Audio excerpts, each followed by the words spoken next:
அஸ்ஸலாமு அலைக்கும். Welcome to அறுசுவை நேரம். இன்றைக்கி நம்ம என்ன பார்க்க போகிறோம்னா, சேலத்தோட ஃபேமஸான தட்டோட செட்டு தாங்க பார்க்க போகிறோம். வாங்க எப்படி செய்யுதுன்னு பார்க்கலாம். அதுக்கு ஒரு மிக்ஸி ஜார் எடுத்துக்கோங்க. அதில் ஒரு கைப்பிடி அளவு மல்லித்தலை சேர்த்திக்கலாம். ஒரு கைப்பிடி அளவு புதினா தலை சேர்த்திக்கோங்க.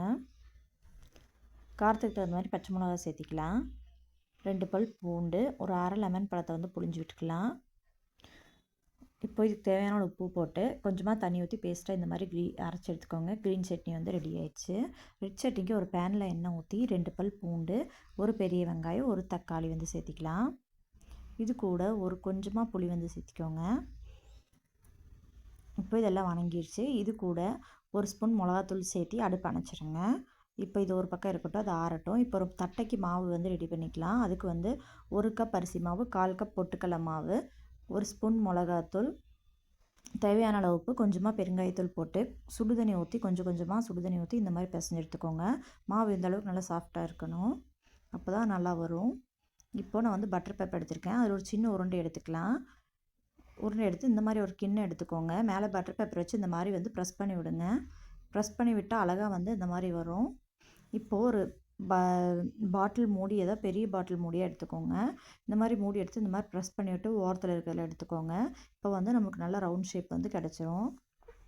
இந்த மாதிரி எல்லாத்தையும் வந்து தட்டி எடுத்துக்கலாம். எல்லாத்தையும் தட்டி எடுத்தாச்சு. தட்டி எடுத்ததெல்லாம் வந்து ஃபோர்க்கை வச்சு இந்த மாதிரி குத்தி விட்டுருங்க. இல்லைன்னா பூரி மாதிரி உப்பிக்கும்.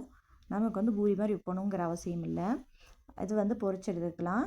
அதுக்கு ஒரு பேனில் எண்ணெய் ஊற்றி எண்ணெய் நல்லா சூடானதும் இது எல்லாத்தையும் வந்து பொரிச்சு எடுத்துக்கலாம். இந்த மாதிரி இப்போது ரெட் சட்னி வந்து ஆறிடுச்சு. இது வந்து நல்லா அரைச்சி எடுத்துக்கலாம்.